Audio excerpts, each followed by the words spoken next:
Chroniqueuse dans la nouvelle émission de TF1 Bonjour.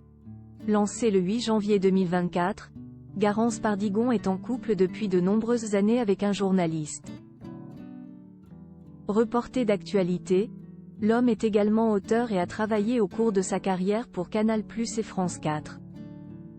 La suite après la publicité nouveau visage de l'émission matinale Bonjour, animée par Bruce Toussaint sur TF1, Garance Pardigon est l'heureuse maman d'un petit garçon qu'elle surnomme affectueusement Jojo, fruit de son amour avec un journaliste. L'homme qui partage sa vie fait donc le même métier qu'elle et a un goût prononcé pour l'actualité. Reporté chez Combini depuis juillet 2019, Mathieu Abasque avait précédemment travaillé pour la Maison des Maternelles à partir de 2016 où il exerçait la fonction de rédacteur JRI pour l'émission ainsi que pour Suite Parentale, sur France 4.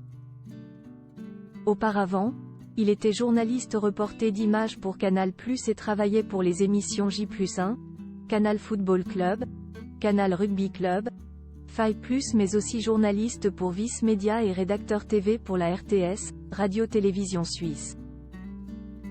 Si l'on ne sait pas grand-chose sur l'histoire entre Garance Pardigon et Mathieu Abasque, ils sont issus du même cursus universitaire puisqu'ils ont tous les deux étudié à l'École supérieure de journalisme de Lille, de 2012 à 2014 pour Garance et de 2013 à 2015 pour Mathieu.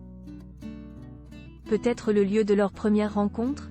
Mathieu Abasque, journaliste et auteur au cours de sa carrière, Mathieu Abasque a également coécrit un livre avec Ali Leonardi sorti en mai 2023 baptisé Mauvaise mère. Un livre qui évoque une mère ayant renoncé à ses droits parentaux.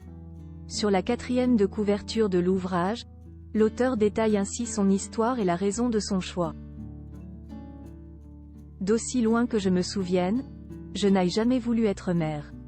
Cette conviction a toujours été ancrée au plus profond de mon être. À l'inverse de ces femmes qui ont la certitude, dès leur plus jeune âge, qu'elles donneront un jour la vie, j'ai très tôt su que je n'aurais jamais cette envie. Une position difficile à assumer quand on constate à quel point ce mantra est bourré dans le crâne de toutes les petites filles du monde, tu seras mère, ma fille. Le témoignage bouleversant d'Ali Leonardi secoue nos plus intimes convictions. C'est au long de son douloureux parcours que la jeune femme cherche les raisons de l'impensable, celui d'une mère qui abandonne. Un journaliste qui semble donc aussi bien inspiré par le sport, la culture et les questions de société.